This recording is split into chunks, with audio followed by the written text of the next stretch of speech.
Bonjour à tous, c'est Mickaël d'Android MT. Aujourd'hui on va faire un test sympa. Voici le Galaxy S5 de Samsung. Et vous le savez peut-être, il est résistant à la poussière et à l'eau. On va tester ça aujourd'hui en le plongeant dans ce bocal et voir comment il se comporte. Allez, c'est parti.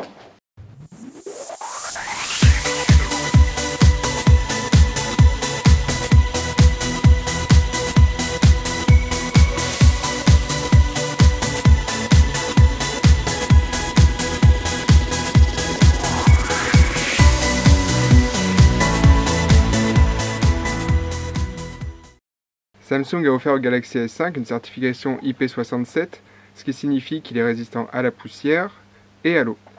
Alors, vous voyez qu'ici, il n'est pas totalement imperméable, puisque ici Samsung a donc mis un petit cache. Donc, l'appareil vous le rappellera régulièrement, il faut que ce cache soit bien enfoncé, sinon l'eau risque de pénétrer à l'intérieur de l'appareil.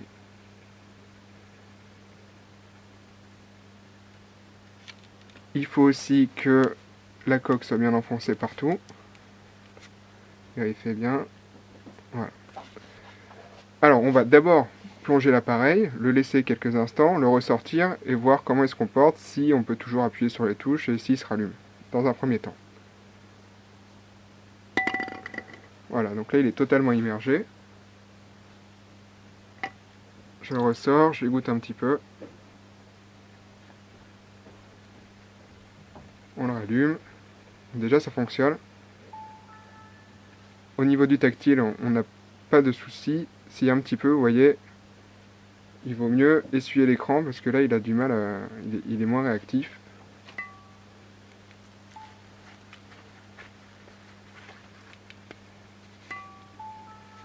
Voilà, ça fonctionne mieux. A priori, vous pouvez le laisser pendant une demi-heure immergé jusqu'à 1 mètre de profondeur. Alors attention, c'est dans l'eau douce. C'est-à-dire que si vous faites ça dans l'eau salée ou dans l'eau chlorée, c'est-à-dire à la mer ou à la piscine, là vous risquez d'avoir quelques problèmes. Le chlore risque d'attaquer les joints, etc. Pareil pour le sel.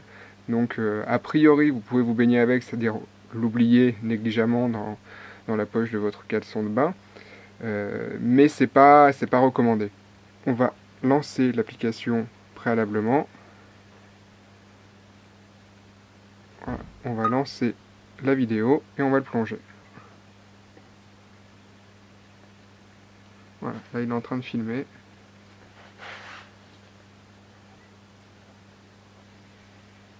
A priori sans encombre.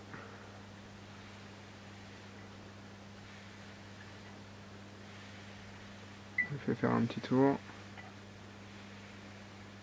Voilà, 30 secondes. On va voir si on peut accéder aux commandes. A priori non. J'en mets partout.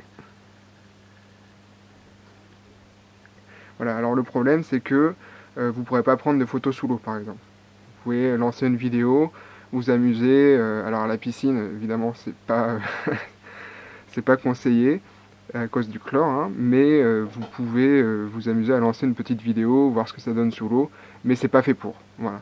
Hein, on rappelle que c'est surtout pour se protéger de la pluie ou si vous l'avez oublié dans vos vêtements et qu'on vous jette à l'eau, voilà, vous pouvez le sortir, il sera toujours indemne. Vous pouvez rester comme ça 1 heure jusqu'à 1 mètre de profondeur, 1 heure ou une demi-heure, mais c'est pas fait, voilà, pour explorer les fonds marins ou vous amuser à la piscine avec vos amis et prendre des photos sous l'eau. Ce qui est un petit peu dommage, c'est peut-être la prochaine étape. En tout cas, là on va le ressortir, on va voir, il va faire comme tout à l'heure je pense. On arrête la vidéo.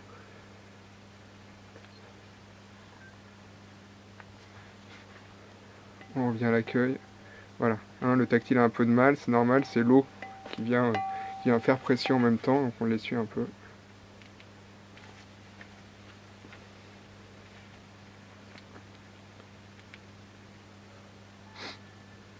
Voilà, il refonctionne. Donc c'était le test du Galaxy S5 en immersion dans l'eau. Vous voyez que vous pouvez faire quelques trucs. Alors ça goûte encore un petit peu. Il faut vraiment faire attention à bien fermer la trappe dessous. Si ça vous a intéressé, n'hésitez pas à aller voir nos autres vidéos sur la chaîne Android MTV. Vous pouvez vous abonner, ça coûte rien et on a plein de vidéos comme ça. Vous pouvez aller sur les réseaux sociaux aussi, notre page Facebook et notre fil Twitter. On a plein d'infos pour vous, des vidéos, des photos, et bien sûr le site androidmt.com. À bientôt!